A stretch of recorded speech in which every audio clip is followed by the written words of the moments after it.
Gold, silver, and power, the ancient roots of modern wealth. Gold.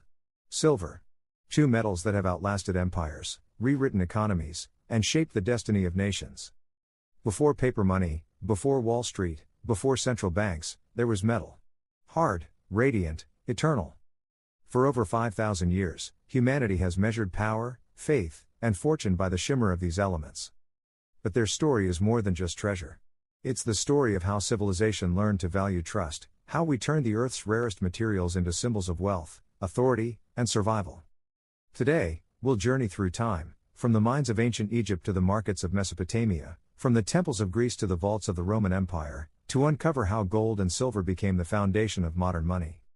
This is Gold, Silver, and Power, the ancient roots of modern wealth. Long before coins or currency, trade began with something simple: exchange. A hunter traded meat for grain, a potter swapped jars for wool. But as societies grew, barter became inefficient. How do you value a cow against a sack of grain, or a day's labor against a tool? The answer emerged in the form of metals, especially gold and silver. Unlike food, they didn't spoil. Unlike livestock, they didn't require care. They were rare, beautiful, and universally desired. Historians believe the first uses of gold date back over 6,000 years, to ancient Mesopotamia and Egypt. In the temples of yore and the tombs along the Nile, gold wasn't currency, it was divine. A material of the gods. To the Egyptians, gold represented eternity. It never tarnished, never faded, just like the sun, the symbol of life. The pharaohs believed that wearing gold connected them to the divine. Their tombs were lined with it, their masks forged from it. The message was clear: wealth was not just power, it was immortality. Silver, on the other hand, played a different role. It was the metal of trade, more practical, more abundant, and easier to divide. While gold was reserved for kings, silver became the people's metal, the medium of exchange that lubricated early economies. In Mesopotamia, silver was already being used as a unit of account by 2500 BCE.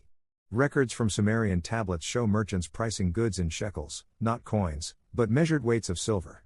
For the first time in human history, value became measurable.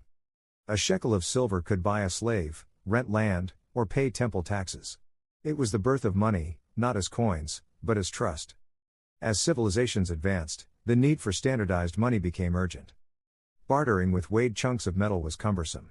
Traders needed something uniform, a token of value that everyone could recognize and trust. That breakthrough came around 600 BCE, in the kingdom of Lydia, located in what is now western Turkey. Here, the world's first coins were minted, small, stamped pieces of gold and silver alloy known as electrum. Each coin bore the seal of the king, a symbol of authenticity. For the first time, value was guaranteed by authority, not by weight alone, but by trust in a government's promise. This was revolutionary. It allowed for faster trade, broader economies, and, perhaps most importantly, state control. The Lydian model spread quickly through Greece, Persia, and beyond. In Athens, silver coins known as drachmas became the lifeblood of commerce.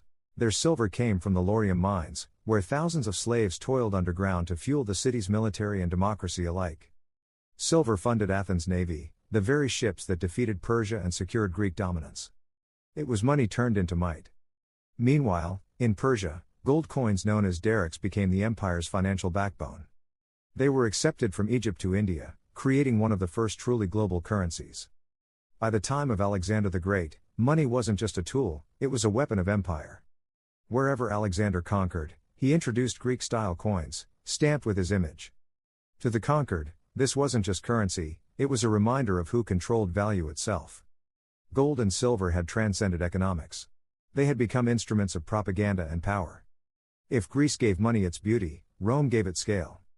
At its height, the Roman Empire minted millions of coins, the denarius in silver, the aureus in gold, that circulated from Britain to Egypt. Each coin carried the face of the emperor, symbolizing loyalty and stability. For Rome, controlling gold and silver wasn't just about trade, it was about control of the state itself. Soldiers were paid in silver. Taxes were collected in silver.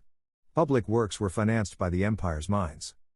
But as Rome expanded, its appetite for precious metals grew insatiable. Conquered territories were stripped of gold and silver. Temples were looted, treasuries emptied. Yet, even an empire as vast as Rome faced scarcity. To maintain power, emperors began debasement, mixing cheaper metals into coins while keeping their face value the same. It worked, for a while. But over time, inflation soared. Trust eroded. People began hoarding pure silver and gold, refusing to accept diluted coins. By the 3rd century CE, Rome's economy was unraveling, not from invasion, but from monetary decay. The lesson was eternal: when trust in money breaks, civilization cracks with it. As Rome fell, gold and silver scattered across continents, and with them, the idea of money as power. In medieval Europe, kings and nobles hoarded gold to fund wars and build castles. But the real innovation was happening elsewhere, in the Islamic world and China. Under the caliphates, gold dinars and silver dirhams became the world's most trusted coins. They circulated across Africa, Asia, and Europe, symbols of stability in a fractured age. In China, the Tang and Song dynasties experimented with something new: paper money. Yet, even paper was backed by faith in gold and silver reserves. The metals remained the ultimate store of trust. By the time of Marco Polo's travels, gold had become the universal language of trade. Whether you were in Baghdad, Venice, or Beijing, a gold coin could buy passage, safety, or influence. But there was a deeper truth beneath all of this, one that would shape the next 1,000 years. The power of gold and silver lay not in their shine, but in the trust they represented. They were the original form of fiat, not by decree, but by belief. People accepted them because everyone else did. And that collective faith became civilization's most enduring illusion. The discovery of the New World in the 15th century unleashed a tidal wave of wealth and greed. The Spanish Empire mined unimaginable quantities of gold and silver from the Americas, especially from Potosi and modern-day Bolivia, a mountain so rich in silver it was called the mountain that eats men. Tens of thousands of indigenous lives were lost extracting it. That silver flooded into Europe, transforming global trade and fueling the rise of capitalism. But with it came something new: inflation on a world scale. So much silver entered circulation that prices across Europe skyrocketed. The very metal that once symbolized stability now caused chaos. The world had learned, once again, that too much of even the purest wealth can destroy balance. Still, gold and silver remained the heart of the financial system. They backed every major currency. They defined power. And as European empires expanded, they spread this monetary philosophy across the planet. The age of exploration wasn't just about discovery, it was about the race to control gold. From the Spanish in the Americas to the British in India, every empire understood one truth: he who controls the gold, controls the world.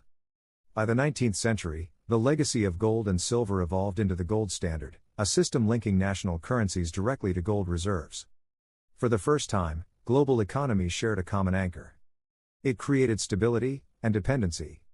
Wars, depressions, and discoveries of new gold fields could shift the fate of entire nations. Even after the gold standard collapsed in the 20th century, the myth of gold's power endured. Central banks still hoard it. Nations still measure their wealth by it.